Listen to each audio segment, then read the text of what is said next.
Okay, setting proper motivation with 3 points. And as I've been constantly reminding every morning, that the morning session is primarily designed to help each one of us to learn how to carry forth the practice in a day in a daily life, so that eventually, as we grow older, at the moment, some of you may be in your age 20s, 30s, 40s, 50s, then the say when you reach 10 years later, 15, 20 years later, you see that you have become happier, happier, happier, instead of missing your youth. If that happens, you are a Dharma practitioner. Instead, if you start to miss the youth and the life then seems to be so meaningless, which means that we have wasted a life. So this is a mark of our the practice. So for that to happen, we can't expect that suddenly we do the practice and then you become realized. It will never happen. It's like the drop being collected, accumulated, and gradually builds up to become an ocean. So this is the only way by which to do. And whereas some people, they seem to be so vibrant suddenly and then disappear. This is an indication of the this is what can people where the resilience is missing. So we need to prove the resilience. Only with the resilience, patience, and the transformation can take place. So with this mind, this is how we do things on a daily basis. And then with once you know what is being done, then you can follow any tradition. It doesn't matter. Traditions they all following the Buddha, and fun is for your own well-being. Okay, with this mind, just visualize a refuge field, the Buddha Shakyamuni, His Holiness the Dalai Lama, and all the Buddhas Bodhisattvas in the space in front of us, and particularly those enlightened masters who are the source of inspiration for you with respect to generating the universal compassion, with respect to generating the wisdom, the very profound wisdom and vast wisdom, and how you visualize them, that they are so loving, caring, embracing, no matter how negative, how how failed we are, but they are there to give us love and affection as long as we are the love and affection there, but then as long as we are there to change ourselves, they're always there to give us, guide us, bless us with total love and affection. And visualize the Bodhicitta field, your two grandparents, and all of them members, including children, and all other demon sentient beings here in Kalimpong, in the world, all these trillions of creatures in the ocean, trillions of creatures in the wilderness, in the Milky Way galaxy, in the entire universe. You as a very responsible little girl, little boy, you bring all of them with you, not to push anyone away from you, rather bring everybody with love and affection.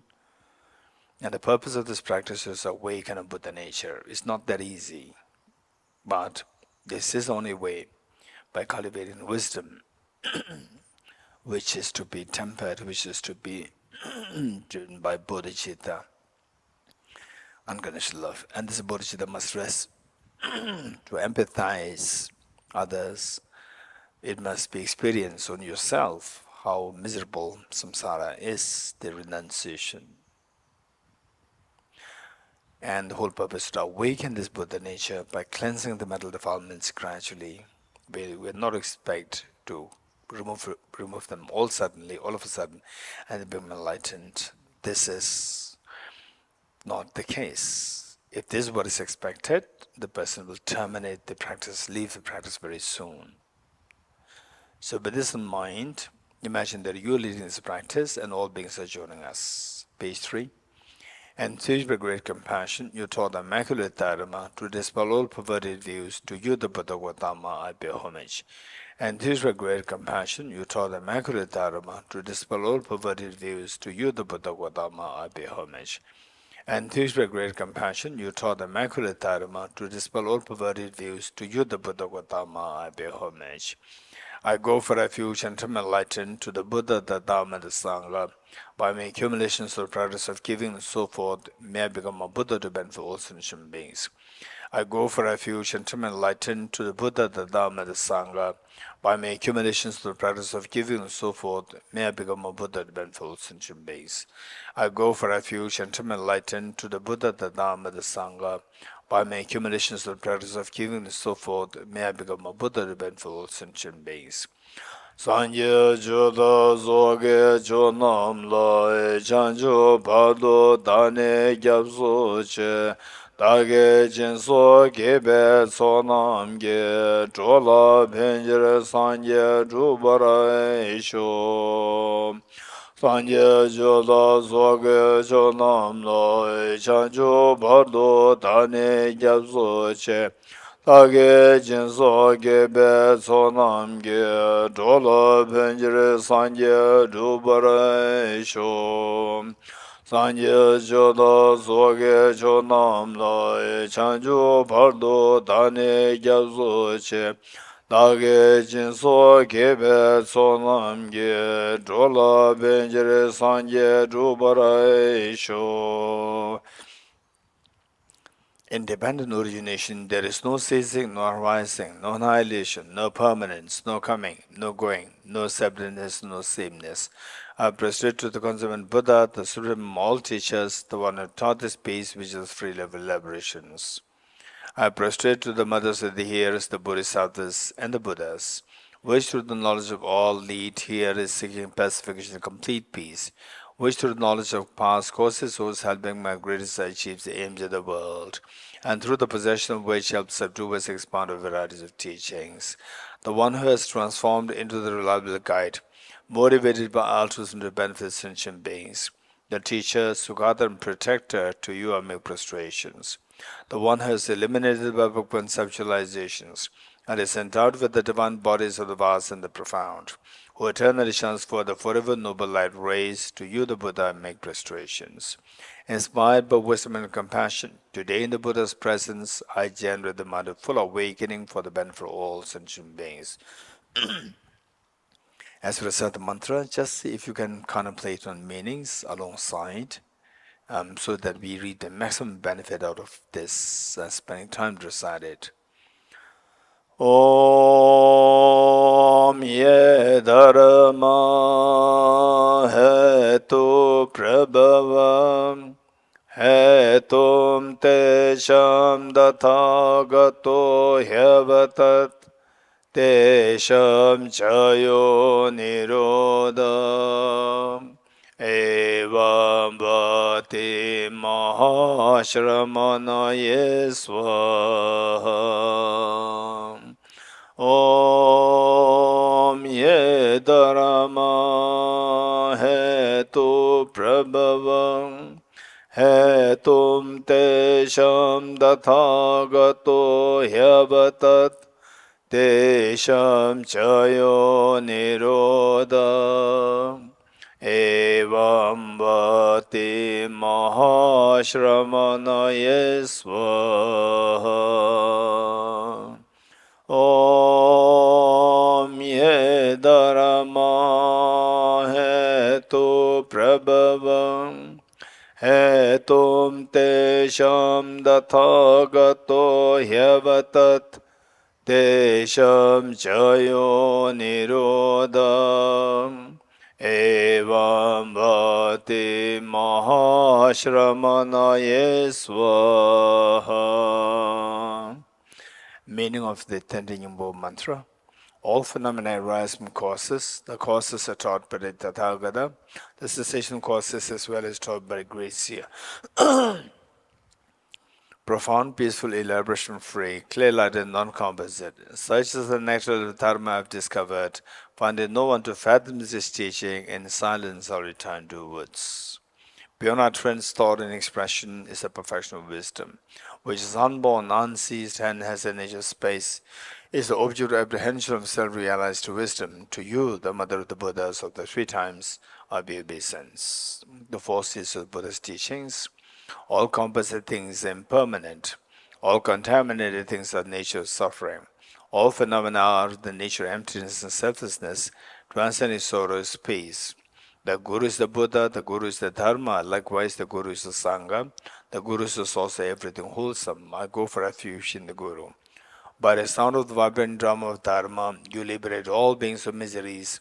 I beseech you to kindly remain and give teachings until the end of the expansive billions eons. The Buddha does not watch the negativities of beings, nor does he remove their miseries by his hands. His spiritual realizations are not transferred to them. It is by teaching the truth of suchness that the beings are liberated. With folded hands, I beseech the Buddhas of all directions to chant the Ladu Dharma for all bewildered miseries gloom. Instructions on parting from the four attachments. If attached to this life, you are not a spiritual practitioner. If attached to samsara, you have no renunciation. If attached to your own self-interest, you have no bodhicitta. If there is grasping, you do not have the view. Page 14. Praise to Shakyamuni Buddha. So, as we recite the praise to Shakyamuni Buddha, keep in mind that it's not that when you praise the Buddha, he'll be very happy and then bless us. This is not the whether we praise, no praise. Buddha forever, like a mother, forever loves her children. This is exactly what is the case here.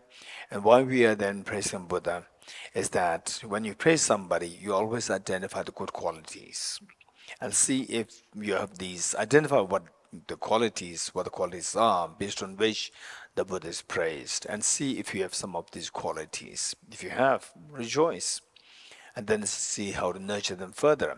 If you don't have, it doesn't matter. We have the seeds of these qualities. You have the Buddha nature, and see with the confidence in Buddha nature, see gradually how to cultivate these qualities, and whatever cultivated, see how to nurture them further. This is the only way by which we can become Buddha. Gade para, some of the Bodhisattva happens. To the founder, the endowed, transcendent destroyer, the one gone beyond, the full destroyer, completely perfected, fully awakened being, perfect in knowledge and good conduct, Sugata, Nur of the world, supreme God of human beings to be tamed, teacher of gods and human beings, to you, the complete and fully awakened one, the endowed, transcendent destroyer, the glorious conqueror, the subduer from the Shaggy clan, I prostrate, make offerings, and go for refuge. When all supreme amongst humans who are born on this earth, you pace our 7 strides, then set him supreme in this world. To you, her wise, then I prostrate. With pure bodies, form supremely pure, wisdom like a golden mountain, fame that blazes in the 3 worlds, winner of the best, Lord, to you I prostrate. With a supreme science, face like a spotless moon, color like gold, to you I prostrate. Dust free like you, the 3 worlds are not, incomparable wise one, to you I prostrate. The Savior having great compassion, the Founder having all understanding, the field of merit with qualities like a vast ocean, to you the Tathagata I prostrate. The purity that frees from attachment, the virtue that frees from the lower realms, the one path, the sublime pure reality, to the Dhamma that pacifies, I prostrate. Those who are liberated and also show the path to liberation, the wholly feel qualified with realizations, who are devoted to the moral precepts, to you the Sangha I prostrate. Do not commit any non-virtuous actions, perform only perfect virtuous actions, subdue your mind thoroughly. This is a teaching of the Buddha. A star, a visual aberration, a flame of a lamp, an illusion, a drop of dew, or a bubble, a dream, a flash of lightning, a cloud, see conditioned things as such. Through this merit may sentient beings attain the rank of all-seeing, subdue the 4 falls, and be delivered from samsara's ocean, perturbed by the waves of aging, sickness, and death. Page 29, Heart Sutra.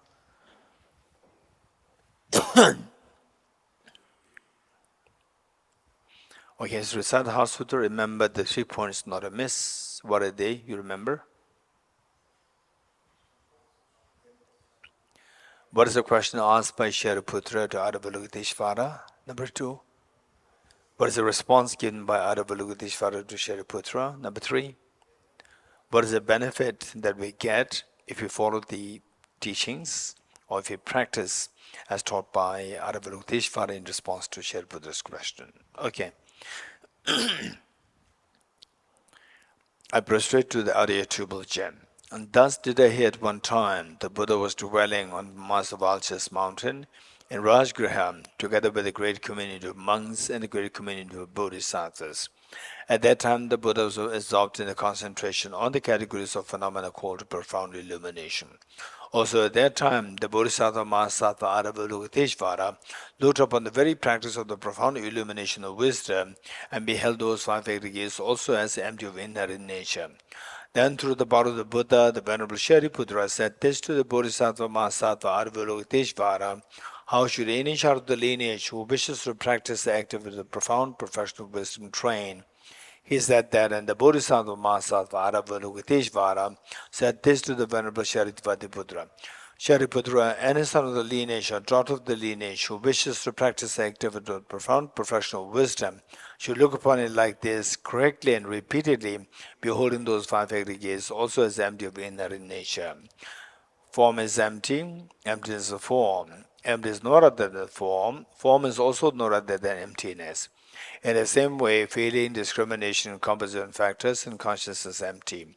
Shariputra, likewise, all phenomena are empty, without characteristic, unproduced, unceased, stainless, not without a stain, not deficient, not fulfilled. Shariputra, therefore, in emptiness there is no form, no feeling, no discrimination, no composite factors, no consciousness, no eye, no ear, no nose, no tongue, no body, no mind, no visual form, no sound, no smell, no taste, no object of touch, and no phenomenon. There is no I element and so on up to and including no mind element and no mental consciousness element. There is no ignorance, no extinction of ignorance, and so on up to and including no aging and death and no extinction of aging and death. Similarly, there is no suffering, origination, cessation path. There is no exalted wisdom, no attainment, also no non-attainment. Shariputra, therefore, because there is no attainment, Bodhisattvas rely on and dwell in the perfection of wisdom, the mind without obscuration and thus without fear. Having completely passed beyond error, they reach the endpoint of nirvana. All the Buddhas who dwell in the three times also manifestly completely awaken to unsurpassable, perfect, complete enlightenment in reliance on the perfection of wisdom. Therefore, the mother of the perfection of wisdom, the mother of great knowledge, the unsurpassed mantra, the mantra equal to the unequaled, mantra that thoroughly pacifies all suffering, should be known as truth, since it is not false. The mantra of the perfection of wisdom is declared: Yata Om Gade Gade Bara Samgade Bodhi Swaha. Shariputra, the Bodhisattva Mahasattva, should train the profound professional wisdom like that the Buddha arose from that concentration and commanded the Bodhisattva Mahasattva Avalokiteshvara, saying, well said, son of the lineage, it is like that, it is like that. One should practice a profound professional wisdom just as you've indicated. Even the Tathagatas rejoice. The Buddha having thus spoken, the Venerable Shariputra, the Bodhisattva Mahasattva Avalokiteshvara, those around in the entirety, along with the world of gods, humans, asuras, and Gandharvas, were overjoyed and highly praised that is spoken by the Buddha. Deyata Om Gate Gate Paragate Parasamgade Bodhi Swahatyata Om Gate Gate Paragate Parasamgate Bodhi Swahatyata Om Gate Gate Paragate Parasamgate Bodhi Swahatyata Om Gate Gate Paragate Parasamgate Bodhi Swahatyata Tam Om Gate Gate Paragate Parasamgate Bodhiswaha.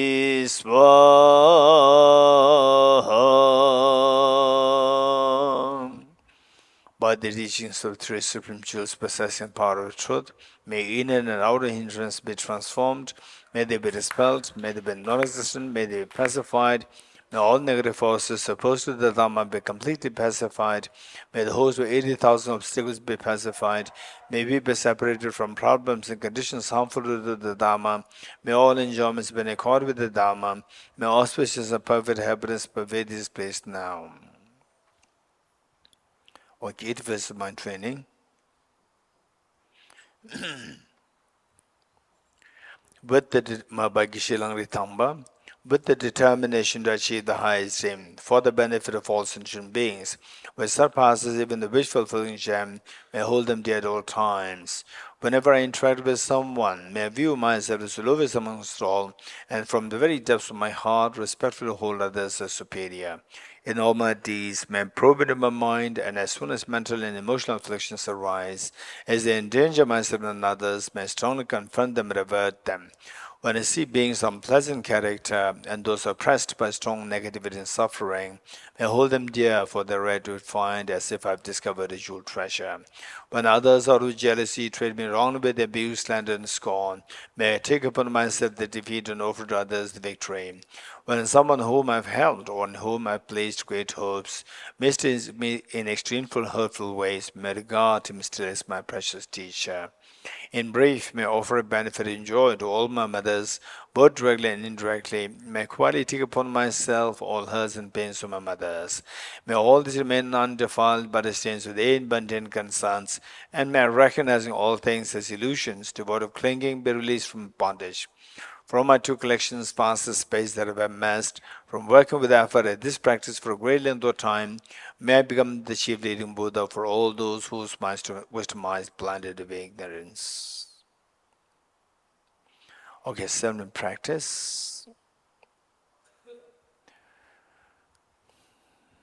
Excerpt from the King of Prayers, the extraordinary aspiration of the practice of Samantabhadra.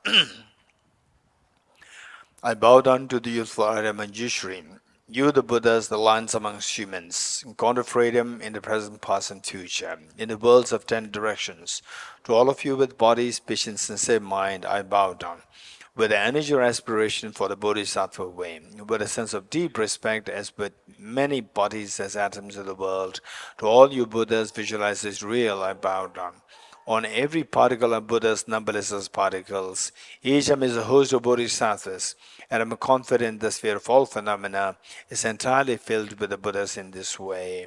With the infinite oceans of praise for you and oceans of sound from the aspect of my voice, I sing the breathtaking excellence of Buddhas and celebrate of all of you Sugathas. Beautiful flowers and regal garlands, sweet music, scented oils and parasols, sparkling lights and sublime incense, I offer to you victorious ones, the Buddhas. Fine dress and fragrant perfumes, sandalwood powder heaped high as Mount Meru, all wondrous offerings in spectacular array, offered to you victorious ones. With transcendent offerings, peerless and vast, with profound admiration for all the Buddhas, with strength of conviction in the Bodhisattva way, offer and bow down to all victorious ones. Every harmful action I've done with my body, speech, and mind, overwhelmed by attachment, anger, and ignorance, all these are openly laid bare before you.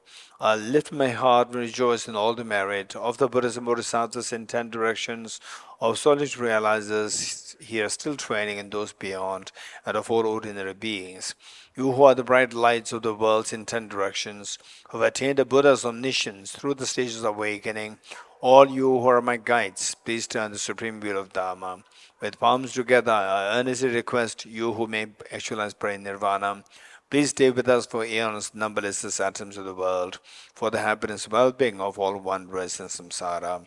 Whatever slight merit I may have accumulated by making prostrations, offering, and confessing, rejoicing and requesting that the Buddha stay and teach, I now dedicate all this for the full awakening of all beings. Okay, mental offering.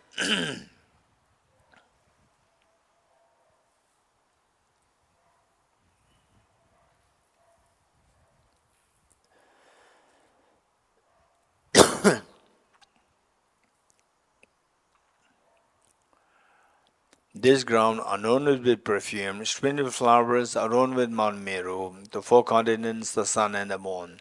I imagine this as a Buddha field and offer it. May all sentient beings enjoy this pure land. O Sajibage Joshe Mendo Tam Ram Le Shenyen De Gambon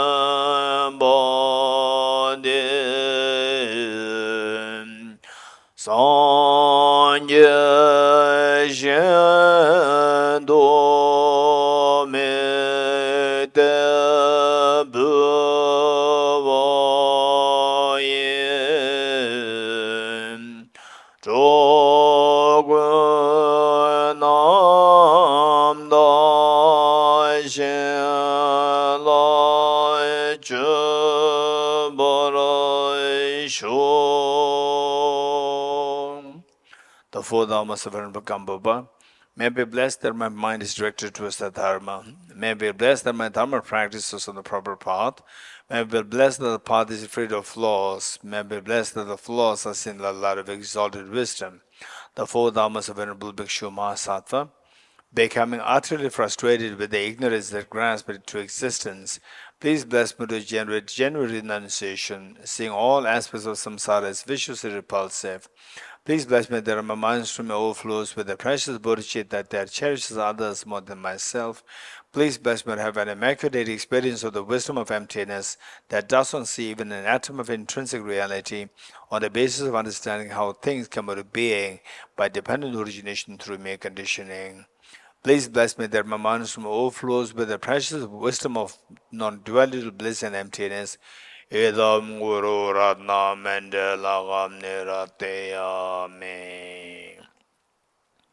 The foundation of all good qualities by Lama Tsongkhapa, the roadmap to enlightenment, page 42. The foundation of all good qualities is the kind and the perfect pure Guru. Correct devotion to him is the root of the path. By clearly saying this and applying great effort, please bless me to rely upon him with great respect, understanding that the precious freedom of this rebirth is found only once, is greatly meaningful, and is difficult to find again. Please bless me to generate the mind that unceasingly day and night takes its essence. This life is as impermanent as a water bubble.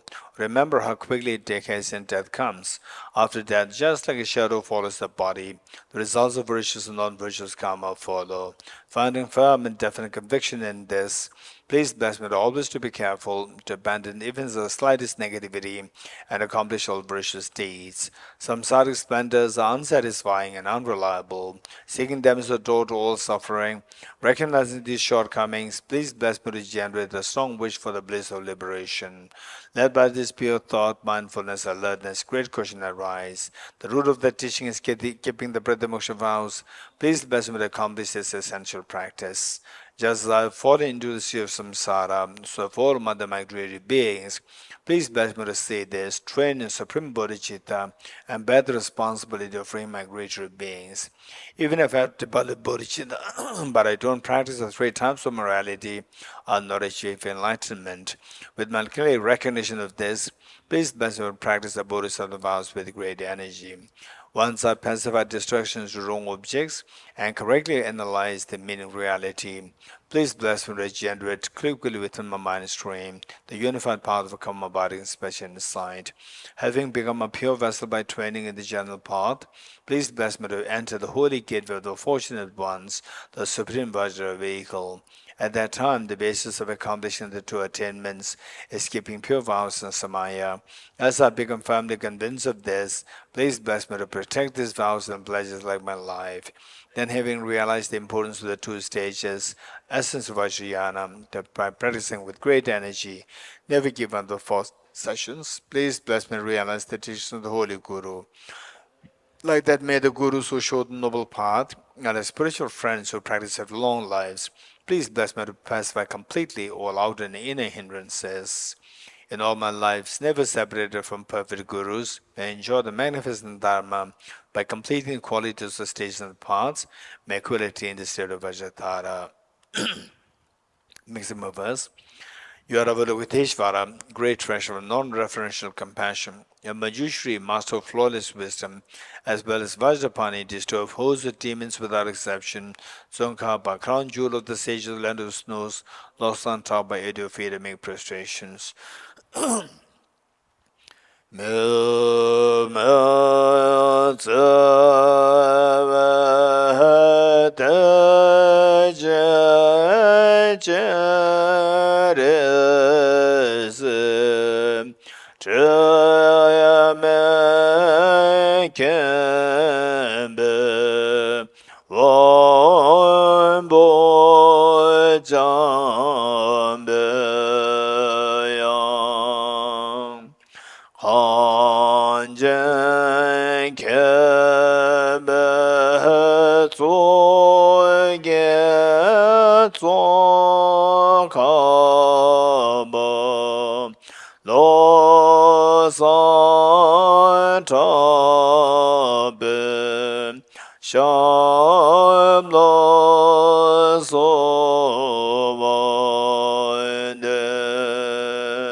You are Avalokiteshvara, great treasure of non-referential compassion, and Manjushri, master of flawless wisdom, as well as Vajrapani, deserve hosts of demons without exception, Tsongkhapa, crown jewel of the sage of the land of snows, lost on top by 8 feet and make prostrations.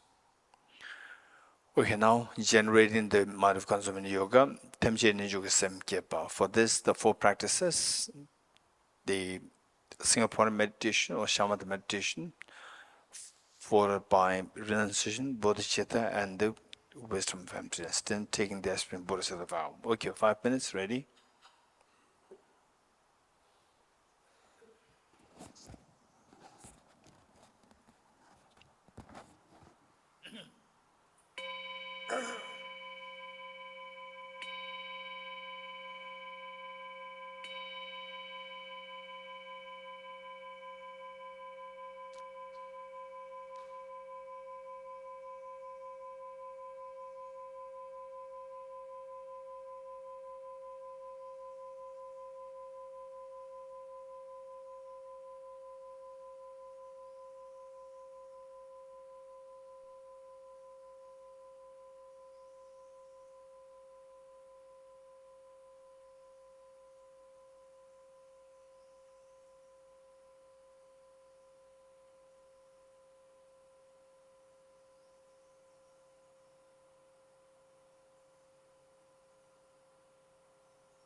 Okay, next renunciation, which is purely analytical meditation to create this and the proactivity, the talent in our mind. So for this, just follow the instructions, and the later on learn how to be independently doing this analytical meditation. So for this, of course, I'm giving you the instructions later on. You need to read the very standard books on these standard books, particularly those based on the Buddha's own teachings and later commented upon by the Indian masters and the very standard Tibetan masters, also not by any book written by anybody, very standard books. So based on these, you try to design your own manual of the meditation. Ready? Renunciation. Renunciation is to renounce our miseries. Is not meant to renounce our happiness. To renounce the miseries, Buddha taught first to examine the causes of the misery, identify the root of the miseries, ye dharma hetu prabhava. And the Buddha identified that the root comes to the self-grasping ignorance complemented by self-centered attitude, which Nagarjuna identified them, explained them in his text, where he taught that ceasing karma afflictions is nirvana. Karma afflictions arise from conceptualization of inappropriate attention, which in turn arises from the elaboration of self-grasping ignorance, and the elaboration ceases through the wisdom of emptiness. So we see that the Buddha taught that all these miseries arise from the ignorance, and ignorance, while it has innumerable kinds, Buddha identified four, which are directly relevant in our the being getting trapped in samsara. They are ignorance, misconceiving impermanent phenomena as permanent, ignorance, misconceiving miseries as happiness, ignorance, misconceiving impure things as pure, ignorance, misconceiving what is selfhood, nature is as of selfhood. To counteract the form, the Buddha taught the first three seals, and the fourth one is in the form of the resultant state. What result you'll get if you get rid of these four kinds of ignorance. First, all composite things impermanent. Things which are composed of material parts and temporal parts should necessarily be impermanent in nature. And impermanence is of three kinds. Two kinds. It's so important for us to contemplate on these two sequentially. The first is gross impermanence, followed by subtle impermanence. Gross impermanence. The beautiful days that we had as a young girl or a young boy is all gone.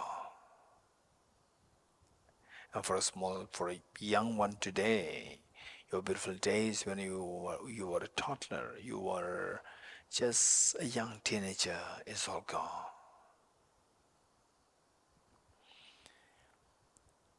And the people you met in your life, many are gone. And many of the places, even the places once used as a public school, once used as shops and so forth, many of them are gone to change to something else. 1,000 years ago, 2,000 years ago, 3,000 years ago, 4,000 years ago, there were once people of your age, younger than you, older. And kings and queens, where they're now, they're all gone. And the ruins of the fortresses, these are the proof that once they stand so gigantically, majestically, and now they're ruins. These are proof that once upon a time there were people there. And yet, today, not even a single person is left. And even those, the so-called as powerful kings, in many cases, just to hear the name of these kings terrifies the people. Now what are they? They are bones. People otherwise who are not allowed to even come close, now they play with these bones to see whose bone is this. This impermanent.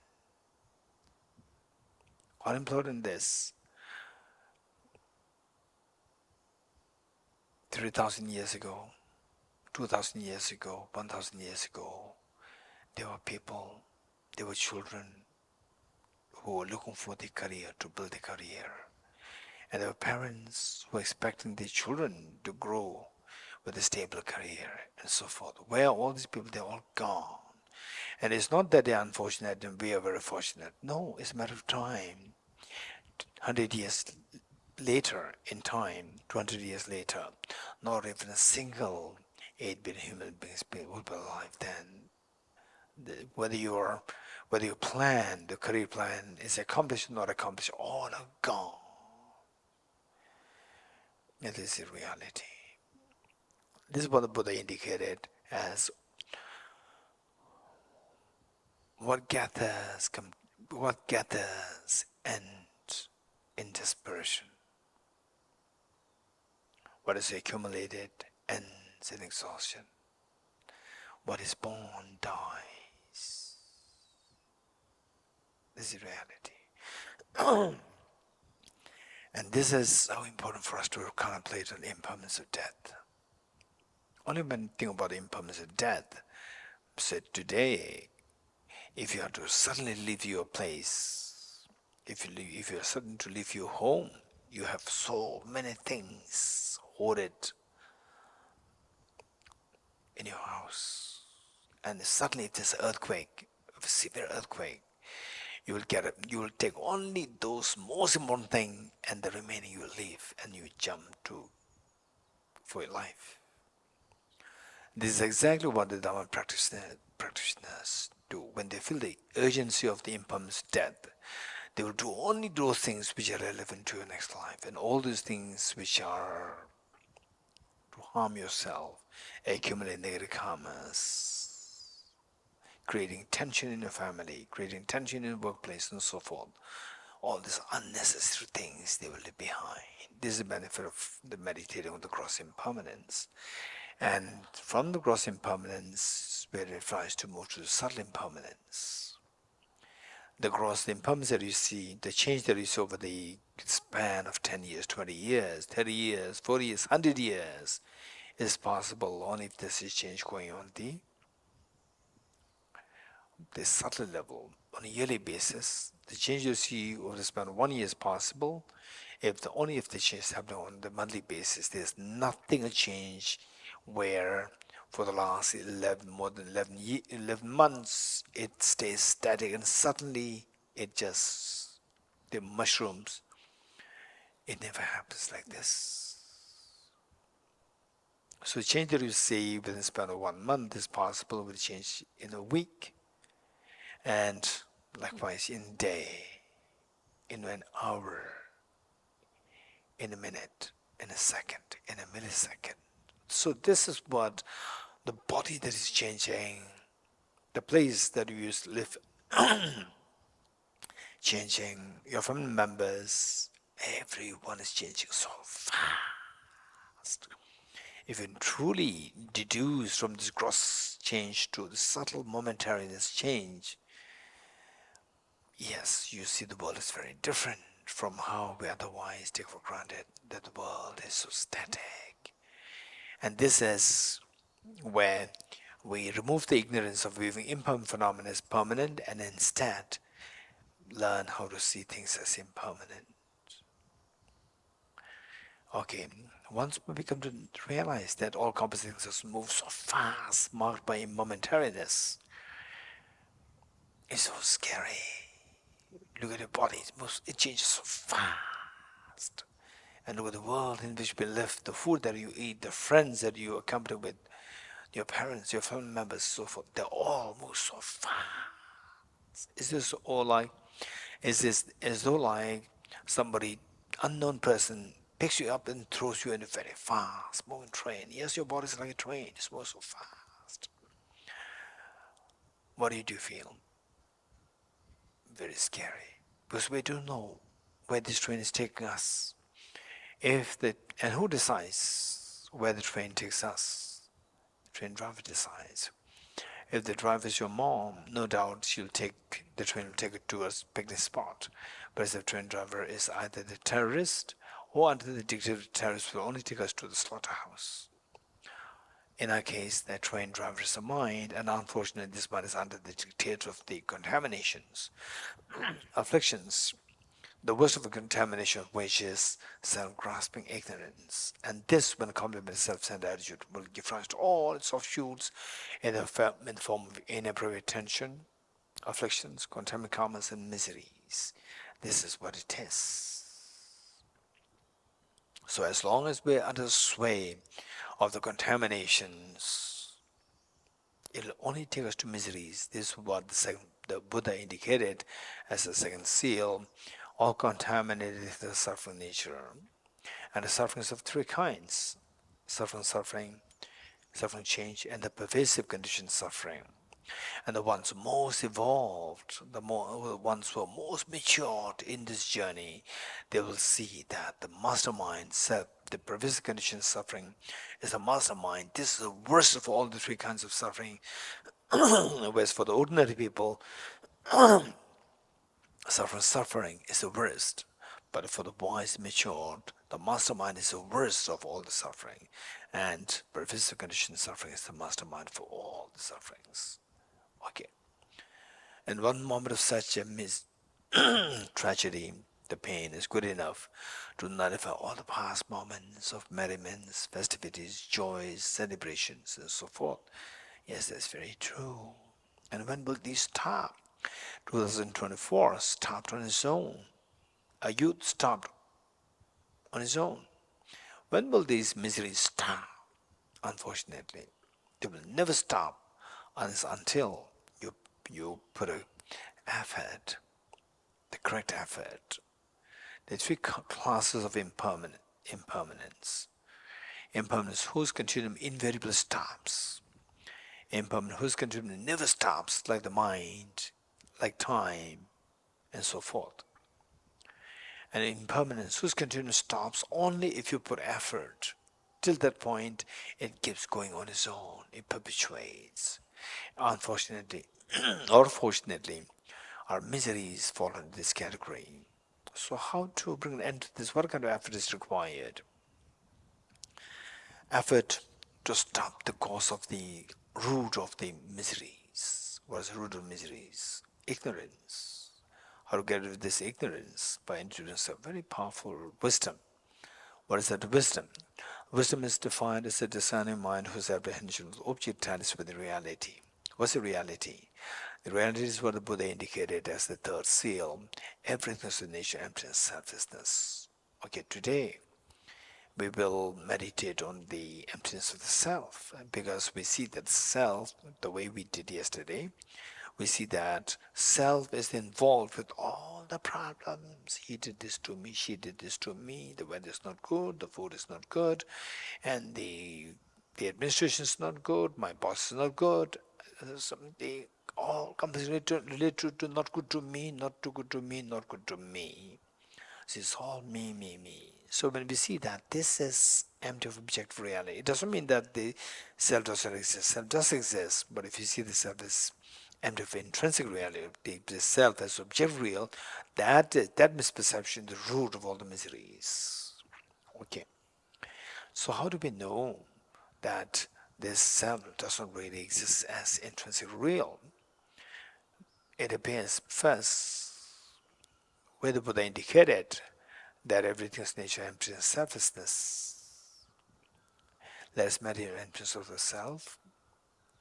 What are you doing? I'm meditating. And what is your body doing? My body is in a meditative posture. How does this person who you identify as I appear to you? Like a dream that your mind is projecting it, or as so independently objectified, solidified, objectified there? Yes, of course, it's so objectified. It's not like a dream. That belief is the self-grasping ignorance, believing that the self exists as intrinsically real, as object real. And how do you know that this mind is ignorance and is not a wisdom? Okay, remember what Arjuna taught. If the mirage were to be water, one not those close by the mirage see water. With a similar token of reasoning, if the self who identifies I but exists subjectively, why don't I see the self as I go closer to its object? Okay, now let us go closer to its object. The mind which goes closer to the object is known as ultimate analysis. And when the things are operating is on the convention, on the level of convention analysis. So given that you see the self as objective real, it must be seen by the mind analyzing the objective. Whether or not the self exists objectively, that mind is known as ultimate analysis. Okay, now let us subject the self to ultimate analysis by going closer to self, by going closer towards the object, going closer to the object, we end up seeing a very thin layer of the skin. Of course, that is not as the objectively the self. Behind that, the fatty tissues, the muscles, the cartilages, the heart, the lungs, the liver, whole skeleton. And there's all these solid parts constitute the element of earth. And of course, the element of earth is not to be identified intrinsically as the self. Okay, element of water. 4 liters of blood which is pumped in and out by the heart to different parts of the body. Of course, that is not to be identified as intrinsic as self. Element of fire, 2600 joules of energy. Of course not. Element of air, 4.6 liters of air that you breathe it out through your lungs to the body, all over the body. Of course, that is not. Element of space, 99.99% of the body is vacuum, but I'm not a vacuum, I'm a solid person, so this vacuum space is also not me. Element of consciousness, I'm a male, I'm a female. The consciousness doesn't have a gender. Gender is posited on the basis of the body. And also that people cannot see me, people cannot see my mind, but they can see me. So this consciousness of the mind is not to be identified as intrinsically as the self. Okay, now we see that you are too close to the object and you end up seeing the 6 elements. Tell me, which of 6 elements is to be identified as objectively as the self? None. Since experience. Very sure, none of these 6 elements is to be identified as the self. Okay, if none, and still you believe the self exists as subject real, remove the 6 elements to see if the self exists as object real, different from the 6 elements. Remove the 6 elements, what happens? Nothing is left there, the self simply dissolves. Okay, now tell me, from the object, where is the self? Nowhere to be discovered, nowhere to be seen. I'm discovering that the self does not exist objectively. From the object, there's no way to be identified as a self. Stay in this experience for a while. This is so precious. So precious. Okay. This is a very profound experience, but what's the benefit of this practice? Yes. Just as the self dissolves in the experience of the emptiness and when subjected to ultimate analysis, likewise when we subject all the miseries, stress, anxiety, sickness, aging, death, loneliness, and so forth, when we subject them to ultimate analysis, just as self disappears as to be objectively existent, likewise all these miseries and sorrows, to amazement, we'll discover that they all dissolve in this experience of the emptiness. Seeing them as object real is what creates all the problems, and seeing them as like a dream, empty of object reality, all the miseries dissolve. In the experience of emptiness, all these miseries, stress, anxiety, and so forth, they dissolve. And because that the misery is dissolved, the deep sense of peace dawns in you. This is what the Buddha indicated as transcending sorrow is absolute peace. Stay in this experience of emptiness where all your sickness, aging, death, tension, depression, anxiety, anguish, they'll dissolve. Stay in this experience for a while.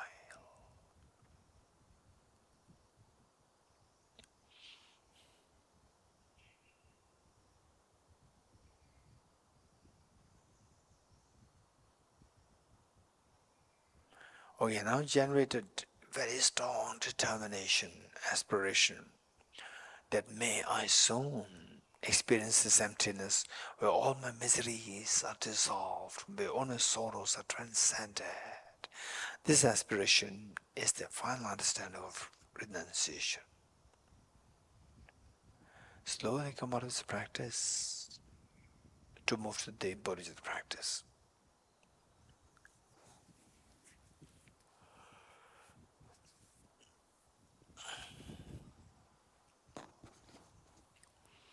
Are you ready? For the Bodhisattvas practice, there are two methods, and we expect to learn these two methods and then apply them in a daily life. But in group, usually I do the 4 immeasurables followed by the Bodhisattvas commitment. Ready? And given that this is an experience so precious, universal love and affection is so precious, not that easy. Our mind is always looking for ways and means to blame somebody, push others with a sense of ego, with a sense of anger, with a sense of aversion, judgmental, and so forth. This is a mindset where we push others away from us, whereas a Bodhisattva is to embrace all others. Now we have to revolutionize the thinking. Instead of pushing, see how to learn to embrace, and it requires a lot of practice. For that, who succeed in this practice, Buddhas, Bodhisattvas succeeded. So let us invoke their blessings, inspirations. We require a lot of role models. And imagine that you are inviting, you're bringing along with you all demonstration beings to practice this. First, immeasurable loving kindness. And at times, this practice may seem so superficial. Your mind may not at all resonate with the practice, with the instructions. It doesn't matter. This is the meaning of the practice. If it doesn't resonate, this is why we require this practice. If it resonates, then why do we have to practice it? We already have it. So like practicing music, if you already know how to play a very nice music, why do you have to practice it? Why do you have to seek the help of a teacher? So here, we are very fortunate. We are practicing this. Initially it can be with noise, no music, but keep practicing it. Believe it or not, it will eventually become beautiful music. This is exactly what is happening here. Immeasurable loving kindness. How good would it be that all my dear sentient beings are endowed with happiness and the causes of happiness.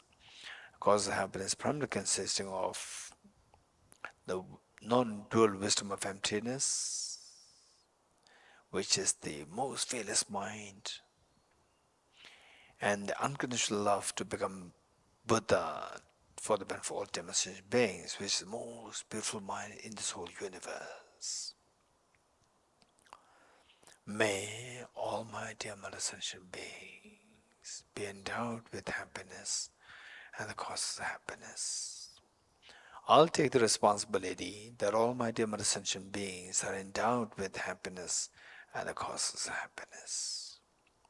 The Buddhas and Bodhisattvas, witnessing that you're making such a courageous commitment, like the mother, after all these many years of raising children. Today, the eldest daughter is just age 12, and the eldest son age 11. Two of them come to the mother, telling the mother, please take rest. You've done everything for us. How much love you have showered on us. Because so well remembered, we are now grown up. We'll take on all our siblings. And the mother couldn't believe her eyes and ears. This is exactly what happens to all Buddhas and Bodhisattvas. They feel so proud and happy to see that you are taking such a courageous commitment on your shoulder. So this pride and happiness invoke the compassionate minds of all the Buddhas, Bodhisattvas, to send for nectars with a soothing light towards you and ultimate sentient beings. The mere touch of light nectars with the bodies brings yours, instills in all happiness, and the cause of happiness in the minds of ultimate sentient beings.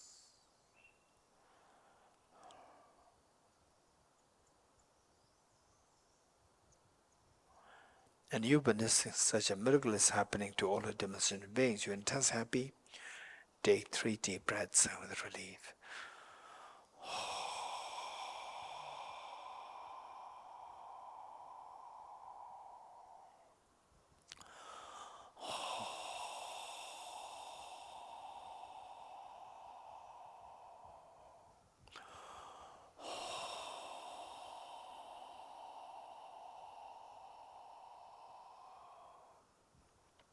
Next, immeasurable compassion.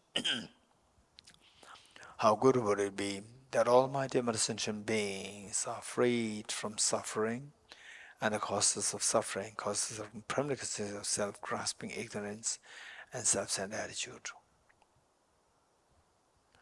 May all my sentient beings be freed from suffering and the cause of suffering. I'll take the responsibility that all my sentient beings are freed from suffering and the cause of suffering. The Buddha's Bodhisattvas, witnessing that you're making such a courageous commitment, the intensely happy and proud of you, this pride and happiness invoke the compassionate minds to send the nectars of soothing light towards you and ultimate sentient beings. The mere touch of light and nectars with the bodies brings yours, frees the beings and washes up all the miseries and causes of miseries from the demonstration means yourself. And you witnessing such a miracle is happening to your all demonstration makes you intense happy. Take 3 deep breaths with relief.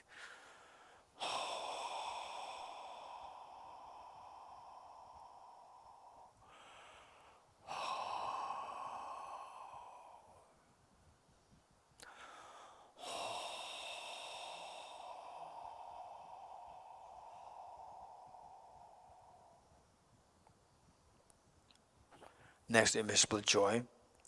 How good would it be that all my sentient beings are never separated from happiness and the causes of happiness that they're endowed with. May all my sentient beings never be separated from happiness and the causes of happiness that they're endowed with. I'll take responsibility that all my sentient beings are never separated from happiness and the cause of happiness that they're endowed with. The Buddhas and Bodhisattvas, witnessing that you're making such a courageous commitment, like the mother after all these many years raising children, today, just the mother feels so happy and proud of the children taking the responsibility over these siblings. This is exactly what happens to all Buddhas and Bodhisattvas. They're so happy to see that you are taking the huge responsibility to take care of all the beings. And this compassion and love the Buddhas and Bodhisattvas feel invoke their compassionate minds to send forth nectars of soothing light towards you and ultimate sentient beings. The mere touch of light and nectars with the bodies brings yours, stabilizes the happiness and the cause of the happiness the being is endowed with. And you witnessing such a miracle is happening to all of the sentient beings. You're intense happy. Take 3 deep breaths and with relief.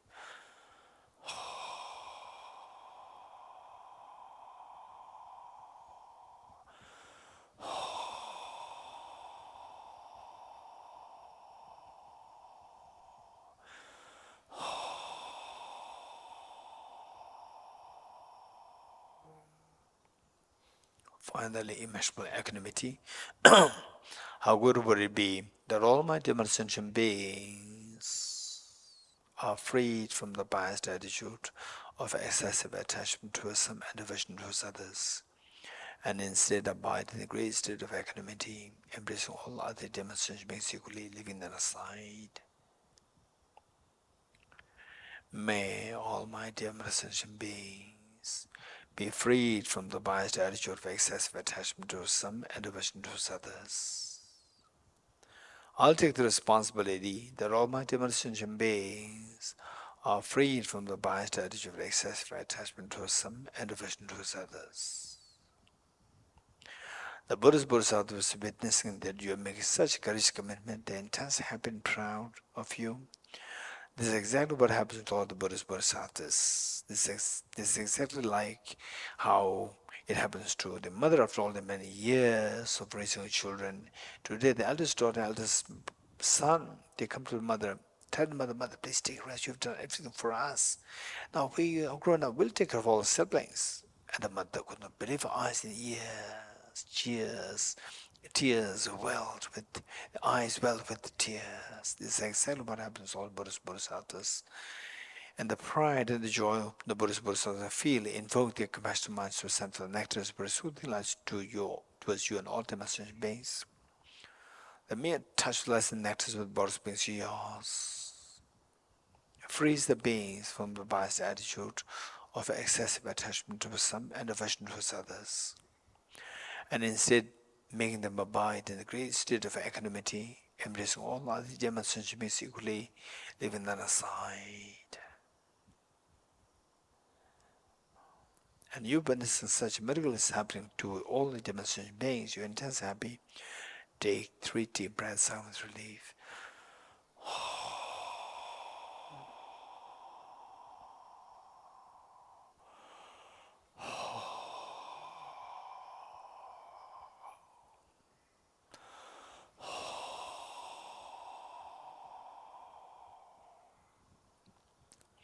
Underscore all the formation process, unconditional love towards all the beings. Just abide in this experience with unconditional love, the most beautiful mind in the universe. Imagining that you look at the eyes of each sentient being to the extent that each one of them feels themselves so loved and feel themselves so special in your eyes. With folded hands, let us make a Bodhisattva commitment 3 times based on this incredibly beautiful mind, the beautiful mind of the unconditional love towards all the beings. May I become Buddha for the benefit of all my dear mother sentient beings. May I become Buddha for the benefit of all my dear mother sentient beings. May I become Buddha for the benefit of all my dear mother sentient beings. This very proactive mind, taking the responsibility, is amazing. Slowly transform this beautiful mind of the bodhicitta into a spotless, clean, thumbs, a white moon disk, horizontally sitting with the heart. Okay, this is amazing that you made such courage commitment to become Buddha, but remember, no matter how much you squeeze a handful of sand, no oil comes out. Yes, I know that. I'm not like a handful of sand. I like a handful of sunflower seeds, squeezing which oil comes out. I have a Buddha nature with me. But remember that since time immemorial, you have the Buddha nature. How come that is not awakened till today?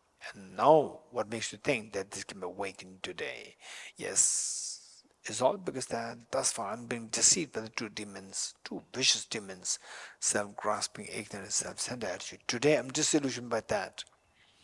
I'm going to do what I'm going to do now. I'm going to introduce a very powerful remedy to overcome these 2. What is the remedy? The non-dual wisdom of the Arya Bodhi, the wisdom of emptiness of the Arya Bodhisattvas. Okay. Let's quickly retrieve the meditation on emptiness that we did as the 3rd of the 4 seals of Buddha's teachings. What are you doing? I'm meditating. And what is your body doing? My body is in meditative posture. And you know that your body is not, you are nothing but made of 6 elements.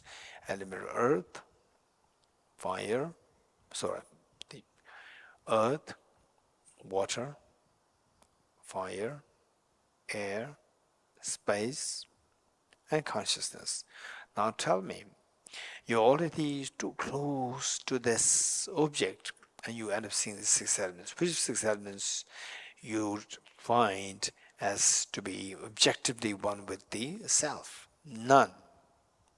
If none, then see if the self still exists objectively as different from the six elements.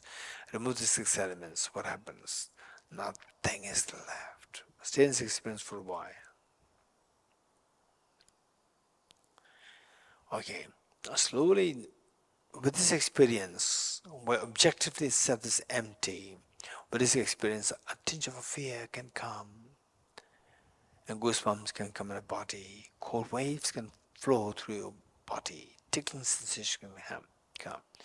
Should any of these experiences come to you, you're very lucky and fortunate. If not, don't worry. Study more, contemplate more, practice more. You're bound to experience these eventually.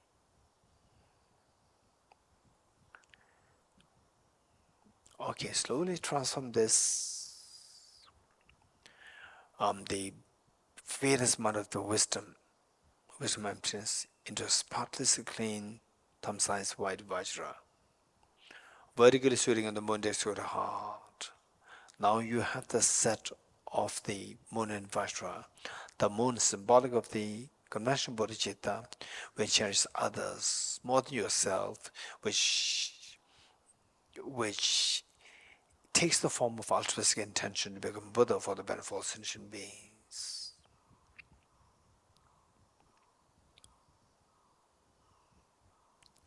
And this guarantees that our self-centered attitude is going to be exterminated. And a Vajra is symbolic of the ultimate bodhicitta, which is non-dual wisdom of the Arya Bodhisattvas. This will guarantee to get rid of all the mental defilements, be it afflictive of cognitive or cognitive obscurations, thereby letting your Buddha nature become so manifest fully, the hidden treasure unveiled fully, that you experience total fearlessness and infinite happiness, no matter what the external situations arise. Amazing. Meanwhile, let us not forget that your two parents, your children, and all family members, all their dear messenger beings are suffering terribly. Today, look at the Gaza, Israel, Iran war is extremely sad. So many people are being killed. So sad. The war between Ukraine and Russia escalating is extremely sad. All the tensions are on the border of the borders of the different nations, extremely sad. Generate very strong compassion to all the demonstrative beings. And this compassion invokes the Vajramon that you have generated in your heart to multiply infinite number of times. She once said upon you, with your mother at her heart, one said with the father at his heart, one said with each one of family members, including children, one with each of the beings who are being dying, who are being injured in the war zones, in the border areas where the tension was so acute, in the border areas in different countries. The beings in the wilderness where the bigger ones are eating the smaller ones in group eating the bigger ones. This is exactly what's happening in the oceans. Just share this version with everyone in the entire universe. Wow, this is amazing, so precious. Meanwhile, let us not forget that all Buddhist Bodhisattvas are watching us. Why not we invite and request to Buddhist Bodhisattvas to be the witness and the guests who are undertaking the ceremony of taking the Aspen Bodhisattva vow. As a gesture of making this request, let us slowly stand up along with all demonstration beings to make three prostrations.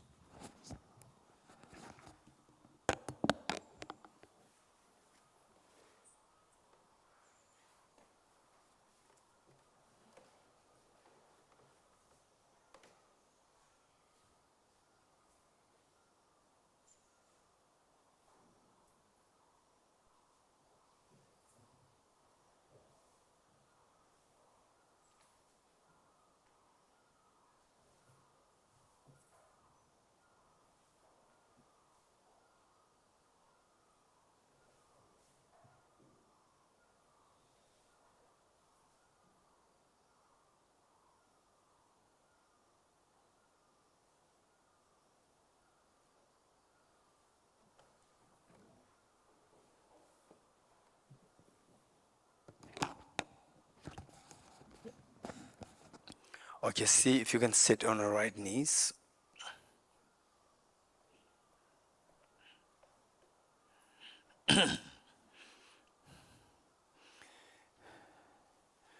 Page 50.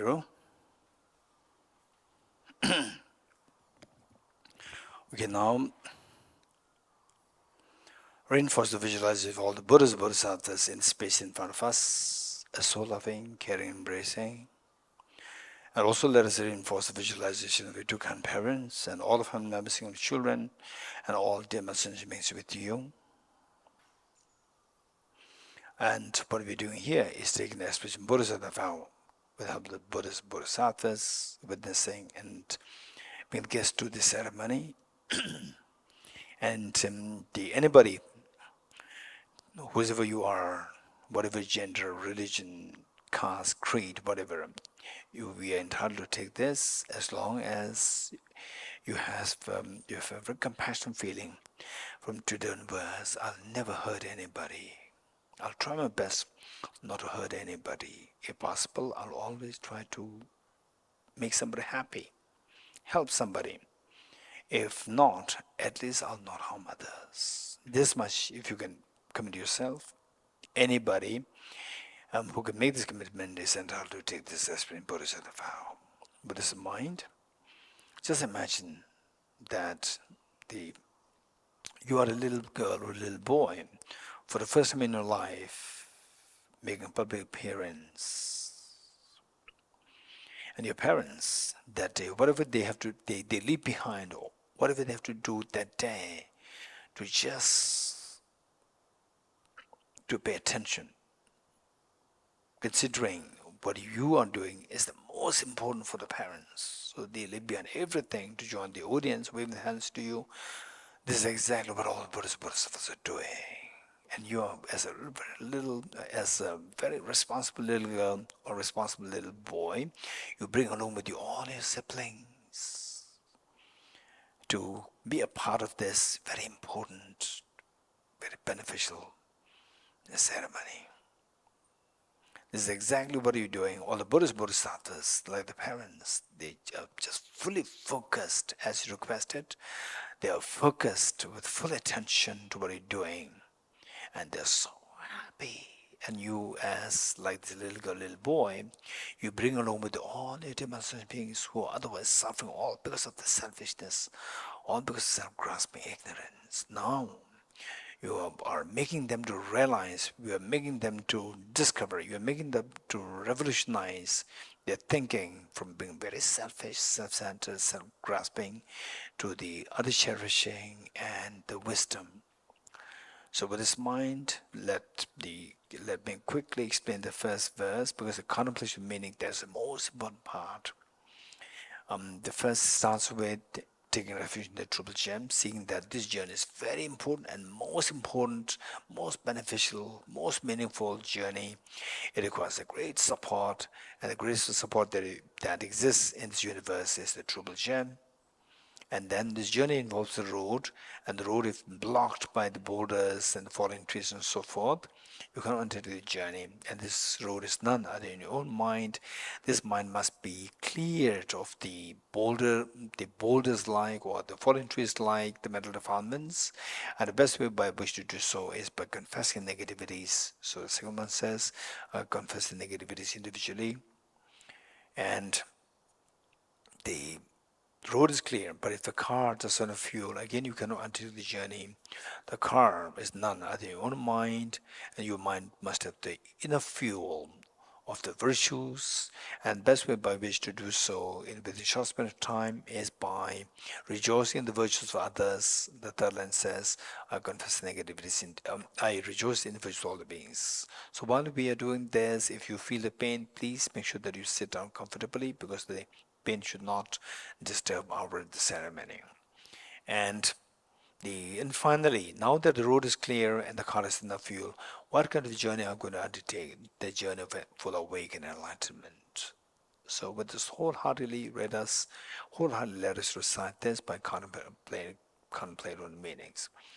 I go for refuge to the Triple Gem. I confess the negativities individually. I rejoice in virtues all the beings. I hold the precious Buddha in my heart.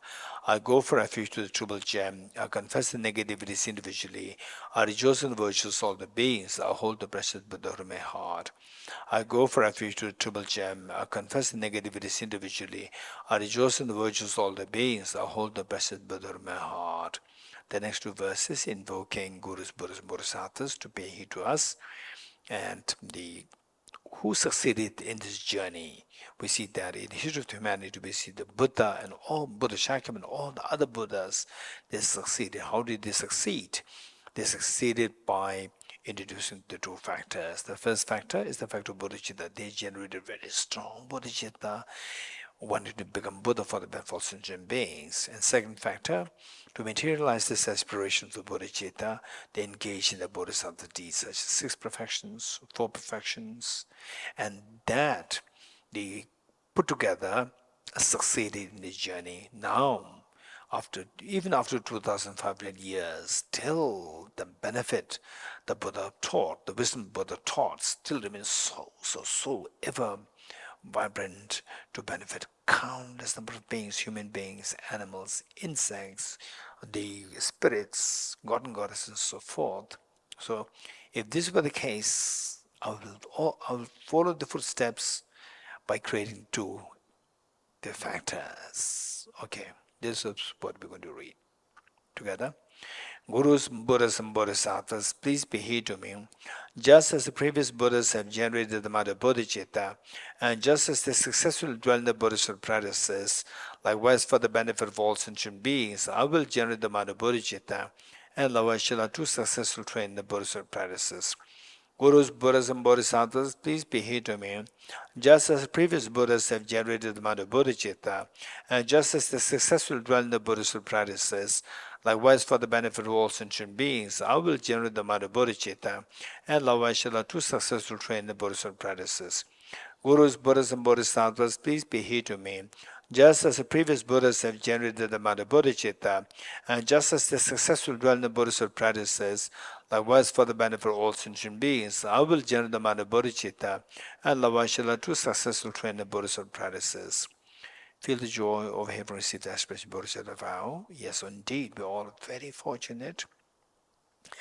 And just imagine the mother, after all these many years of receiving complaint from the school principal, and today the school principal comes again, escorted by the teachers, and the mother becomes so apprehensive. What kind of complaint? And the school principal says, no, we came here to congratulate you. What for? That your daughter and your son drove them appointed best students of the school for this year. The mother couldn't believe her eyes in ears, her eyes welling up with tears to hear this so pleasant thing after all these many years of recent complaints. This is exactly what happens to all Buddhas, Bodhisattvas. They are so happy today after all these innumerable lifetimes of them wishing us that we shun the negativities, we shun the negative karmas, and thereby be freed from the suffering. And on the contrary, we always chase our negativities, so forcefully engaged in negativities that they continue to suffer so badly. And while the Buddhas and Bodhisattvas wish that we embrace the virtues so that we have abundance of happiness, on the contrary, we shun the virtues and forever remain deprived of the happiness. And today what you're doing is so different from what otherwise you are usually doing. And this makes the Buddhas and Bodhisattvas so happy and proud. This pride and happiness invoke the Vajramoon at their hearts to multiply infinite number of times. Like rain shower, these replicas of Vajramoon descend and merge with the one that you visualize your heart, thereby becoming non-dual, stabilized, and blessed. Likewise, all these replicas of the Vajramoon, infinite number of the Vajramoon from the Bodhisattvas, they descend to merge with one that you visualize at the heart of your mother, at the heart of Father, each one of family members, including children, each of the beings here in the Buddhapata, human beings, animals, insects, hungry ghosts, god and goddess spirits here in Buddhapata in Kalimpong, in India, in your own country, in the world, in the oceans, in the wilderness, in the entire Milky Way galaxy and the entire universe, and thereby becoming non-dual, stabilized and blessed. Amazing. This is, we think of your parents, you think of somebody who you truly, truly love, somebody who truly takes care of you, and you wish to do everything best. And there's nothing better than what you have done today, as means to repay the kindness of all the demonstration beings, and today you have done it. And the Buddha made it very clear, one moment of genuine compassion far excels the gifts of filling the whole universe with gems such as diamond, gold, silver, and so forth, and offered to all Buddhist Bodhisattvas. If this were to be the case, what I mentioned of our having taken aspiration Bodhisattva today, and today you have made the greatest of the offerings to all Buddhist Bodhisattvas. Amazing. And of your life, this is the greatest meaning, and you have given such a meaning to your life. Amazing. If this is how we keep going, if this is how we persevere in life, no doubt of this life, next life, next life, gade para, somewhere the Bodhisattva happens, and thereby we can fully experience the fearlessness, infinite happiness, and that you'll be able to share incessantly, endlessly. You will be in a position to share this wisdom with all the beings. Amazing. And all these wonders are happening because of the kindness of the Buddhist Bodhisattvas. As just for thanking them, let us once more stand up along with all the sentient beings to make true prostrations to all Buddhist Bodhisattvas.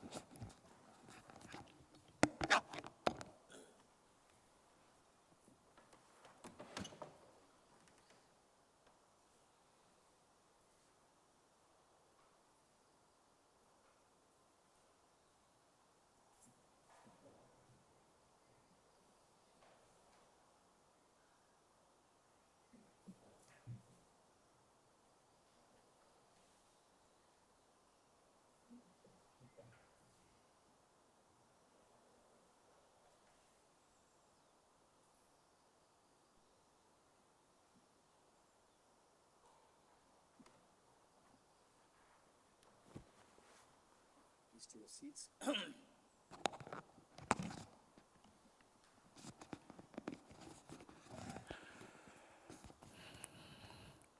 Okay, the way and the manner in which they did the practice today, if you can do it on a daily basis on your own, that'd be wonderful. Okay, with this in mind, let's turn to page 151. And that we will continuously come in contact with these teachings in the future, teachings of Bodhicitta and Vishwamitra in the future. Let's include this in the form of a very powerful prayer every day. Throughout my future lifetimes, may I always be guided by the compassionate Buddha and be able to uphold the true precious Bodhisattvas even at the cost of my life. Throughout my future lifetimes, may I always be guided by the compassionate Buddha and be able to uphold the true precious Bodhisattvas even at the cost of my life. Throughout my future lifetimes, may I always be guided by the compassionate Buddha and be able to uphold the true precious Bodhisattvas even at the cost of my life.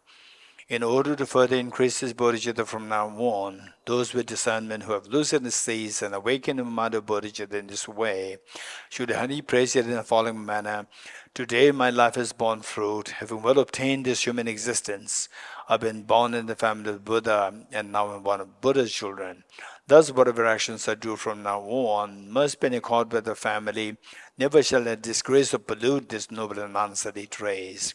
Just like a blind man discovering a jewel in a heap of rubbish, likewise by some coincidence an awakened mind has been born within me. Is the supreme ambrosia that overcomes the sovereignty of death. Is the inexhaustible treasure that eliminates all poverty in the world. Is the supreme medicine that quells the world's disease. Is the tree that shelters all beings wandering and tired on the path of conditioned existence. Is the universal bridge that leads to freedom from the unhappy states of birth. Is the dawning moon of the mind that dispels the torment of disturbing conceptions. Is the great sun that finally removes the misty ignorance of the world. Is the quintessential butter from the churn of the milk of the Dharma.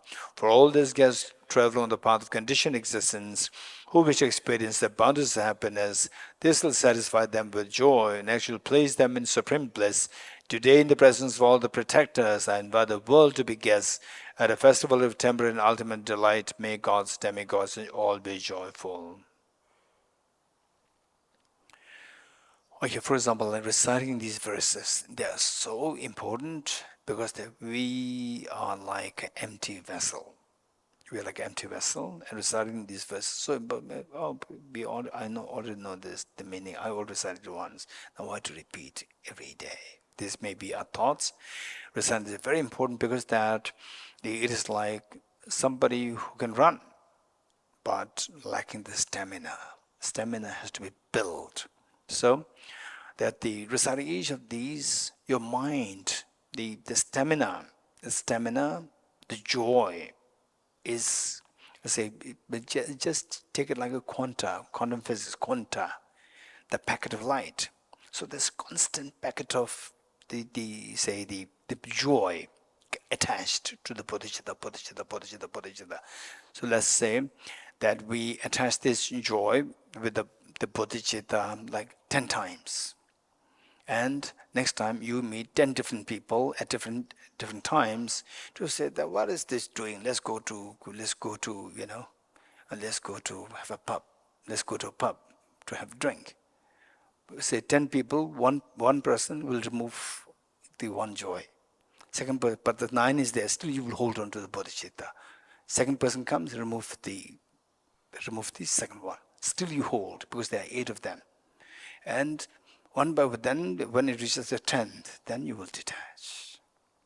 Whereas you keep adding it like this, it becomes so heavy, grounded, solid.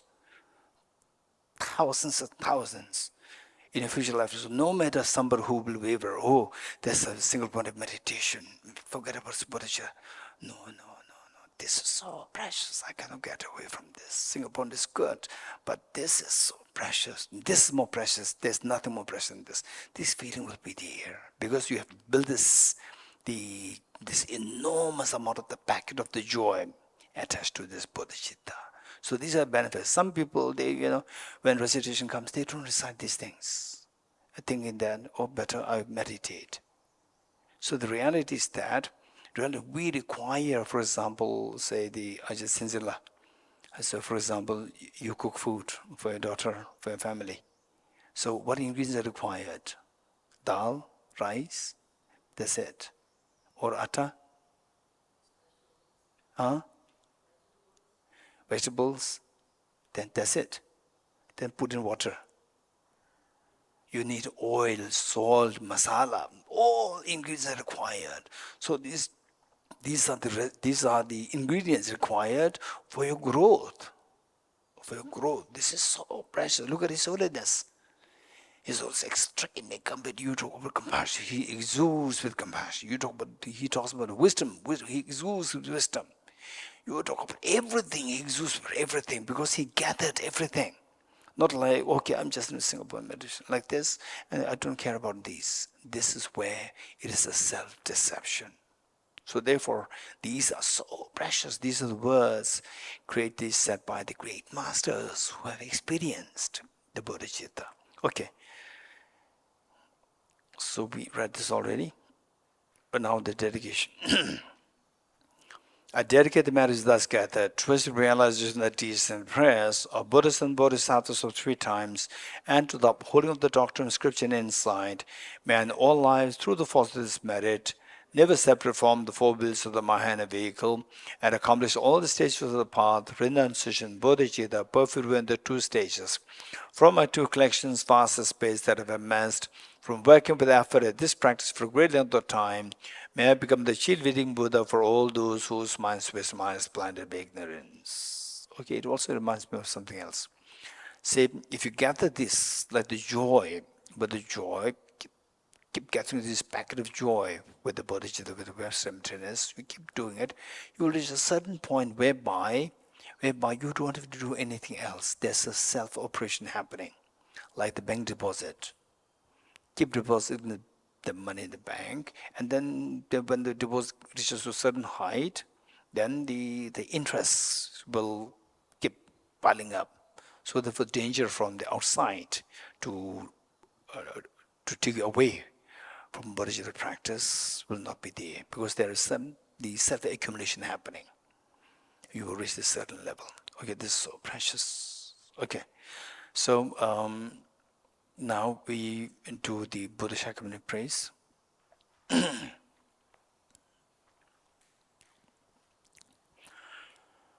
Tabge tuje shage risu chon shenge meto dege bonjombo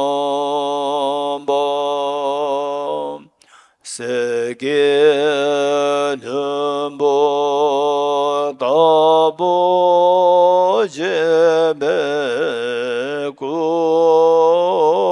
shage gebo kela chaselo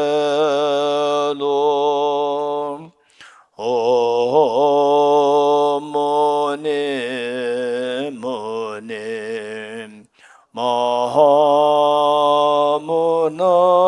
yeswaha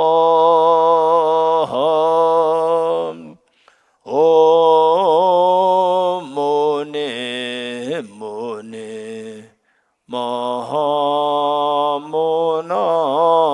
yeswaha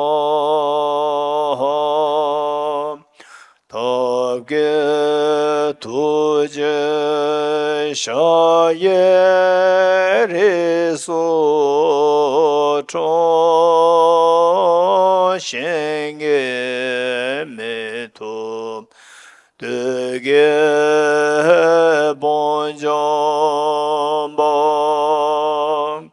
serge lumbo tabo jebe ku shaye gebo kela chaselo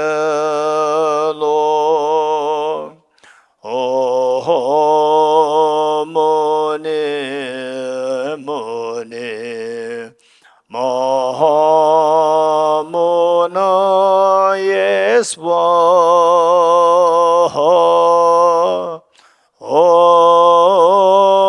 mone mone mahamuna yeswaha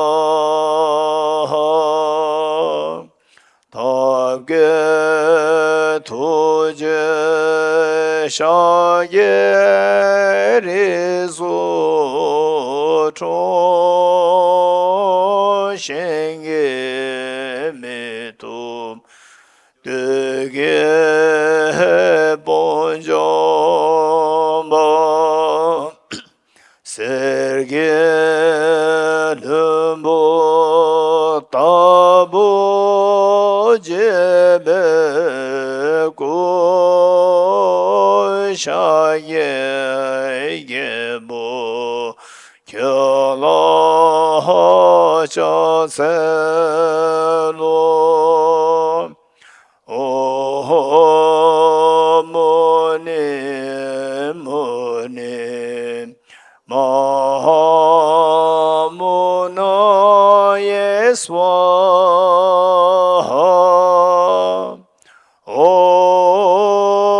mone mone mahamuna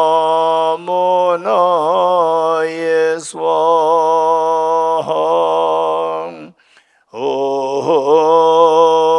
mone mone mahamuna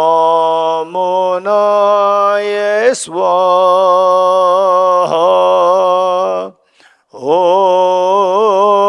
mone mone mahamuna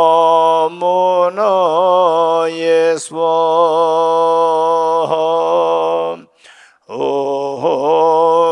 mone mone mahamuna